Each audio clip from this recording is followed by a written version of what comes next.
Honours ভর্তি পরীক্ষা পরবর্তী রিলিজ স্লিপ নিয়ে আজকে আমরা কথা বলবো এবং রিলিজ স্লিপের সবচেয়ে গুরুত্বপূর্ণ পার্ট হচ্ছে এই লিস্টটা বোঝা। আমরা আজকে তোমাদেরকে পুরোপুরি রিলিজ স্লিপের আবেদনের প্রসেস থেকে শুরু করে যাদের বেসিক যে ইনফরমেশনগুলো দরকার সেগুলো নিয়ে আলোচনা করব। মূলত রিলিজ স্লিপটা নিয়ে বেশি শিক্ষার্থীরা বর্তমানে এই কারণে প্রশ্ন করছে, কারণ এখন দ্বিতীয় মেধা তালিকাও দিয়েছে, তো অনেকেই কলেজ পায়নি, অনেকে না মানে অনেক অনেক অনেক শিক্ষার্থী কলেজ পায়নি। সো এটা কিন্তু একটা স্বাভাবিক প্রসেস, অনেকে ভয় পাচ্ছ, বাট ভয় না, রিলিজ স্লিপে অ্যাপ্লাই করবে, সঠিকভাবে যদি অ্যাপ্লাই করতে পারো ইনশাল্লাহ তুমি কলেজ পাবা। ঠিক আছে, দেখো ওই প্রথমবার যে কলেজে তুমি অ্যাপ্লাই করেছিলা, যে কলেজের উপর প্রথম ও দ্বিতীয় মেধা তালিকা দিল, এটা কিন্তু সেই পরীক্ষার আগের কলেজে, যার কারণে তোমরা কেমন পরীক্ষা দিয়েছো, কেমন রেজাল্ট, সেটা কিন্তু না যাই নাই অ্যাপ্লাই করতে একটা আন্দাজে। বাট এখন যেহেতু তুমি তোমার রেজাল্ট জানো, কেমন করেছো পরীক্ষা, সেই অনুযায়ী রিলিজ স্লিপ অ্যাপ্লাই করলে অফকোর্স তুমি 100 কলেজ পাবা। বাকিটা আল্লাহ ভরসা। এখন কোন কলেজে অ্যাপ্লাই করবা, কোন কতগুলো আসন থাকবে, কতগুলো স্টুডেন্ট অ্যাপ্লাই করবে, এগুলো তো তুমি জানো না, তবে ট্রাই তো করতেই পারো। আমরা বেসিক ইনফরমেশনগুলো রিলিজ স্লিপে জানবো। তবে তোমাদের জন্য এত এত কষ্ট করছি, তোমরা কি আমাদের সাবস্ক্রাইব করছো, ফলো করছো? তো অবশ্যই সাবস্ক্রাইব এবং ফলো বাটনে ক্লিক করে রাখবা। রিলিজ স্লিপের বেসিক বিষয়গুলো এখান থেকে আমরা ক্লিয়ার করি তোমাদেরকে। এখানে রিলিজ স্লিপের সবচেয়ে গুরুত্বপূর্ণ পয়েন্ট হচ্ছে রিলিজ স্লিপ কবে শুরু হবে, এটা আমরা একটু পরেই কথা বলি। তার আগে জানি কিভাবে আবেদন প্রসেসটা সম্পূর্ণ অনলাইনে, তোমাদেরকে না কোনো টাকা দিতে হবে। এখানে প্রশ্ন ছিল যে কত টাকা লাগবে। রিলিজ স্লিপে আবেদন করতে তোমাদের কোনো টাকা লাগবে না, ইটস ফ্রি। মানে তুমি আবেদন অলরেডি টাকা দিয়েছো, এখন তো 5টা কলেজে অ্যাপ্লাই, সো যার কারণে তুমি কোন কলেজে টাকা জমা দিবে, অনেক ঝামেলা, টাকা পয়সা লাগবে না কোনো কিছু। ঠিক আছে, জাস্ট তো কলেজ সিলেক্ট করবে, এটা কলেজ ফ্রিতেই করবে, সেইখানে কোনো টাকা পয়সা লাগবে না, এটা মাথায় রাখো আগে। দেন অনলাইন আবেদনটা আমি তোমাকে একটু পরে দেখাচ্ছি, এটা স্ক্রিনশটের মাধ্যমে। কয়টি কলেজে আবেদন, এখানে একদম সিম্পল কথা, তুমি 5টা কলেজে আবেদন করতে পারবা। কয়টা সাবজেক্টে আবেদন? 15টা সাবজেক্টে আবেদন। 15টা প্লাস মানে 15টা মাইনাস মানে তুমি 15টা থেকে চাইলে একটা পর্যন্ত এর মধ্যে যে কোনো সাবজেক্টে অ্যাপ্লাই করতে পারবা। ঠিক আছে, বিষয়টা এভাবে আসতেছে যে 1 থেকে 15-এর মধ্যে যে কোনো সাবজেক্ট তুমি সিলেক্ট করতে পারো। যদি যে কলেজে তুমি অ্যাপ্লাই করছো সেখানে যদি 15টা সাবজেক্ট থাকে, তবে 15টা অ্যাপ্লাই করতে পারো। যদি থাকে না থাকে তাহলে সমস্যা না, যে কটা থাকবে, যে কটা তোমার ইচ্ছা, বাট একটা তুমি নিয়ম করতেই হবে, না তো সিলেক্ট হবে না। এই প্রশ্নে কোন কলেজে কত আসন কিভাবে দেখবে, এটা অনেক গুরুত্বপূর্ণ কোশ্চেন, কারণ যখন তোমরা আবেদন করবা তখন এই প্রশ্নটার উপর ডিপেন্ড করে তুমি আবেদন ওই কলেজটা সাজাবা যে আদৌ এই কলেজে আমি অ্যাপ্লাই করবো কিনা। সিম্পল কথা, যখন তুমি অনলাইন আবেদন করবে তখনই তুমি দেখতে পারবা ওই কলেজে কত আসন। এখন রাইট না আমি তোমাকে কথা বলতে পারবো না, কেউ বলতে পারবে না, কারণ কতজন ভর্তি হবে, কতগুলো আসন ফাঁকা থাকবে, এগুলো তো আসলে ওই এক লাস্ট দিন জানা যাবে। এর আগে এখনো জিনিসগুলো প্রসেসিং এর মধ্যে থাকবে, এখনো কোটা আছে, যার কারণে তোমরা ওয়েট করো। এটা ওই আবেদন করার সময় তুমি দেখতেই পারবা যে অমুক কলেজের অমুক সাবজেক্টে এমন আসন ফাঁকা আছে, আমি এবার অ্যাপ্লাই করবো কিনা। এবার আমরা গুরুত্বপূর্ণ যে দুইটা প্রশ্ন করছিলাম যে কিভাবে আবেদন, চলো আমি তোমাদেরকে সেটা একটু একটু করে দেখাই।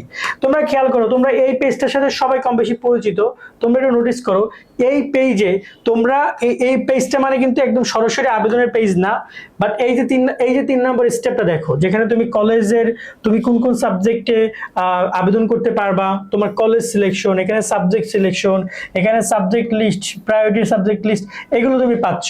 ঠিক এই রকমের টোটাল 5টা স্টেপ থাকবে। এখানে কিন্তু স্টেপগুলো এইভাবে থাকবে না, বাট এরকম 5টা স্টেপ থাকবে, মানে 5টা কলেজ থাকবে। তুমি এক একটা করে সিলেক্ট করবা, সাবমিট করবা, সামনে যাবা। যখন তুমি 5টা কলেজে অ্যাপ্লাই করবা তখনই তোমার আবেদন সম্পন্ন হবে, এর আগে সম্পন্ন হবে না। এবং এইখানেও তুমি যখন একটা ডিভিশন সিলেক্ট করবা, ডিস্ট্রিক্ট সিলেক্ট করবা, দেন ওই ডিস্ট্রিক্টের সবগুলো কলেজ এখানে পাবা। এই বাটনে ক্লিক করার পরে সবগুলো কলেজ আসবে, সেখান থেকে যখন একটা কলেজ সিলেক্ট করবা, ওই কলেজে কতগুলো আসন, কতগুলো সাবজেক্ট আছে সেখানে তুমি এটা এখানে দেখতে পারবা, কতগুলো আসন সংখ্যা ফাঁকা আছে সেটা তুমি এখানে দেখতে পারবা। মানে তুমি দেখতে পারবে এরকম ভাবে, এই যে সংখ্যাগুলো দেখাবে।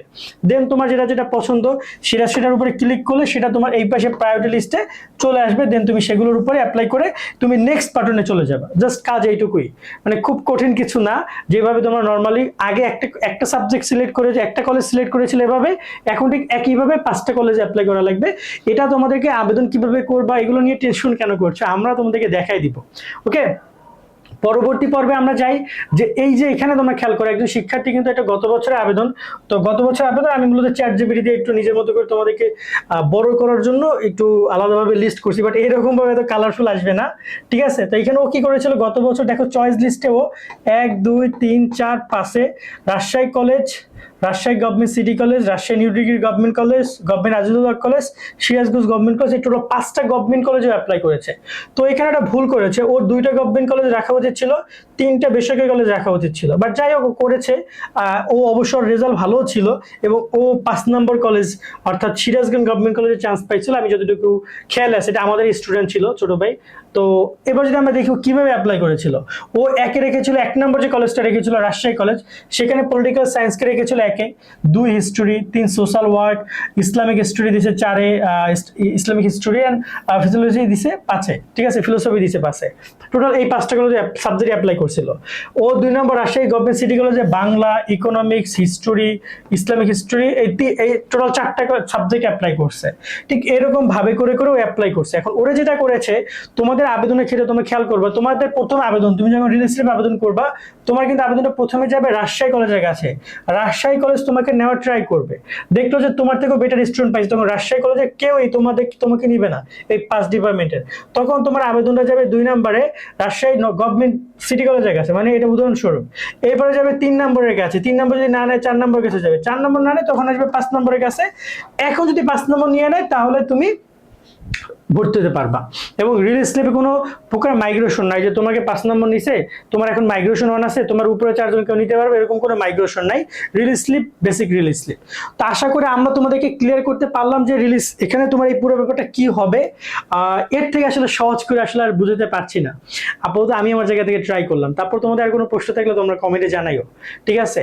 তো এই হচ্ছে রিলিজ স্লিপের পুরো বিষয়টা। এবং সবচেয়ে গুরুত্বপূর্ণ প্রশ্ন ছিল যে রিলিজ স্লিপটা কবে শুরু হবে। আমাদের রিলিজ স্লিপ শুরু নিয়ে কথা বলি, এখন বর্তমানে আমরা কোথায় দাঁড়িয়ে আছি। এখন আমরা দাঁড়িয়ে আছি ঠিক ঈদ আগ মুহূর্তে, আগামী কয়েকদিন পরে কোরবানি। সো কোরবানির পরে শুরু হবে দ্বিতীয় রিলিজ স্লিপ। এবং টাইমলাইন যদি আমরা দেখি, টাইমলাইনটা এখানে এভাবে দেওয়া হয়েছে যে 13ই মে পর্যন্ত তোমাদের দ্বিতীয় রিলিজ স্লিপে কার্যক্রম চলবে।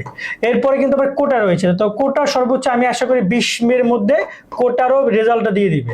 এবং 30 মের মধ্যে ধরো না যে রিলিজ স্লিপটাও তোমাদের দিয়ে দেওয়ার কথা, মানে 30 মে থেকে হয়তো বা 5 জুন, সরি মে, আমি এখানে মের কথা বলতেছি, ভুল করতেছি, মে না।